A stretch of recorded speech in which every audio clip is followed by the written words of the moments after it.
Coach Lee join us. He is going to open with questions. We'll start on the left side, third row. Hey, Coach, good afternoon. Hey. Coach, AP Stidham, AP as we see it. Coach, what did you do well last year, and what can you do better to contribute the W's? Well, you know, we on the whole played to an identity, executed a strategy a year ago. We found a level of belief that I think coincided with development of talent that had been in our program, and we added some important players to our team that that didn't just, you know, join the team. They became a part of the team. So they learned about what we had done to build to the point we were, and they helped us carry it a little further. You know, when we talk about progress, I mean, there's a lot of measurable ways that we can progress in all three phases. So we're hard at work on those things. I think progress starts with this idea that we're going to reject the notion that we've arrived. It's not that we, and I want to be clear because sometimes I think I've enjoyed the fact that we're coming off the first winning season since 2013, the first bowl win since 2013. We were able to compete in our league at a level, and really within the Power Four, you know, we had 5 wins against Power 4 team opponents. All that is meaningful and creates an energy around our program. But progress is about like being willing to celebrate that and then move on from it. So we're now focused on the measurable ways we can improve, but also making sure our attitude's set towards, hey, we haven't arrived. There's a lot of important work for us to do because we actually have bigger goals and bigger vision for where this program can go. So we let that humble us, and we just stay centered and focused in the present. Stay on the same row, left side, then pass it forward. Oh, hey, Coach. Bruce Marshall again for Good to see you again. here in Memphis. You're not hiding today with that I hat, guess by the way. not. You know, I flew all night. My wife said, put the hat on. Let him see it. Anyway, sort of a two-part question, but this came up because you gave a great answer about Coach Klanakis. Have you talked to Coach Alt about the pistol and some of his things? So, I haven't. I have spoken with him in the past. In fact, I interviewed with him. This is right after my second stint at UCLA. And anyways, I've got so much respect for Coach Alt. Jim Mastro was a part of our staff at UCLA, another guy that has been a mentor to me and helped grow me in my career. But you know, Coach K is like one of the he's on the Mount Rushmore there, and so he's got all the knowledge I need at this point, I think. We'll go in the front row here. Coach Dick Cox with Lindy Sports and Cox Sports Broadcasting. I heard you say in the other room that you had 8 games last year decided by one possession, and you went 4-4 in those games. Did you learn anything from those games you think that may help you get over the hump this year? Well, certainly. I think, you know, anytime, I think the first thing you learn is that we're not going to live in a world here in our league where we're not going to be in close games. And so to pay attention to the aspects of the game that allow you to win those games, how you perform on special teams, the hidden battles of field position, your performance when the vertical space on the field shrinks, so in the red zone, high red zone, low red zone, situational football, to be a smart team that understands how to win the battle for the clock. Those things they have to be, we're good enough to win every time we play. We're not good enough just to roll the ball out and play. You know, we have to have a deeper understanding of winning football. And it's honestly, it's an exciting challenge. I love that part of where we are, and our team does too. I mean, they know that. I mean, they understand exactly where we're positioned.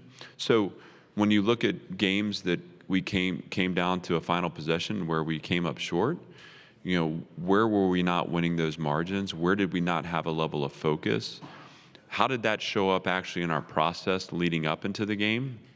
All that. I mean, I think human nature is to think that we're going to be able to show up on Saturday and fix all our problems. You're not able to. Human nature is I can live however I want to live, and I'll show up on Saturday and I'll be a good football player. It's just not true. eventually your habits, behaviors, your decisions catch up to you. And in our game, again, this is a game where 11 people need to be on the same page. You have 1 million reps every day of discipline, respect, and spirit. Let's capture all those reps, and let's make sure that who we are as people is ingrained, because our personal character will show up in our team character. And it's a little bit of what I said in the big room too, but part of winning close games, those games are a measure of who you are, not just as a team, but I think as a collection of people too. Third row in the middle, then pass it forward. Tyler Shaw with KBTX in College Station. I wanted to ask about Mike Elko. I know you've been at several stops that he's been at before. What kind of I guess, coach is he? And then what was your reaction last year when he, joined the SEC as a head coach? Well, Mike is one of my closest friends in coaching. So this is a guy that, I've got a ton of respect for, but we align on so many important values. And we always used to joke, 'cause we worked together 3 times. All 3 were 1-year stints, but at Bowling Green, at Wake Forest, and at Notre Dame. He's like the New Jersey version of me, is kind of how we'd say it. Like, I've got a little bit more of that Southern kind of, I may take a few more words to say what he gets to the point. We complement each other really well that way. Mike is a brilliant football mind. He's a great husband and father. I learned a lot watching him parent. He never compromised our preparation, but he found the corners of the day to do his work so that he could be home or be at a sporting event. I got so much respect for that. He's navigated having his family in Durham, North Carolina, while he's been at Texas A&M. I think that's so challenging, and the fact that he's been able to stay centered and stay grounded and keep that program moving in the direction he wants it to go is such a testament to who he is as a person. I don't know if that's enough on Mike. I promise you he's not paying me for all this. No, I love and respect Mike, and I'm excited for him. And he's going to build a program there that's going to be challenging to take on, because again, for him, it's the balance of being a great football mind, but also being a really good person. Front row, and then pass it to your left. Travis Brown with KBTX. We'll ask a little bit more about Mike. Do you have any great anecdotes or anything that kind of encompasses who he is? And is there anything that you learned from him that you take in your coaching? I don't have time to talk about all that I've learned from him. And some of that is learning because we're locked in discussion about scheme. Some of it's learning by observing. I think when I became a coordinator, I basically took what I'd seen him. And by the way, this guy was like a coordinator for like 20-something years. He had so much experience. But I took what I saw him doing. You can't be someone else, so I got to make it work for me. But I owe him a lot in my development. And I think while we're on it, Dave Clawson was a part of that too. Dave. I got to watch a master program builder at work at Bowling Green and at Wake Forest, and Dave has since retired, which is a huge loss for our profession. But those 2 guys made a huge impact on me as we went. And look, all of in the MAC, you used to you roomed with other coaches when you played road games, and so Elko was my roommate, and so we have all the dirt on each other. But that's not for today. Coach, there's been a big influx, President Diermeyer, along with Candace Lee, your athletic director, into facilities, and you're going to be able to play in basically a brand new facility, a football facility, upcoming very soon. How has it been with the new upgrades of facilities, and how important is that for your program? Well, when we talk about building something that's sustainable, obviously we've been triaging NIL and now revenue share for a couple years, and we were laid in on it. I think and I'm talking about me, I underestimated how quickly that would become the driving force in player acquisition, player retention. And I do believe that there will be this return to what is the long-term value of the education, what is the opportunity that exists for me on the field, what is the revenue share value that this program has. I think the 3 of those things will balance each other out. They'll all 3 be important. But, that's been what we've focused our attention on, and that's what's allowed us to get to some footing on this journey. We, along the way, started a stadium project that we're finishing that was planned before the college football world was thrown into chaos. It's finishing up. It'll be done right as we're teeing the ball up to kick off.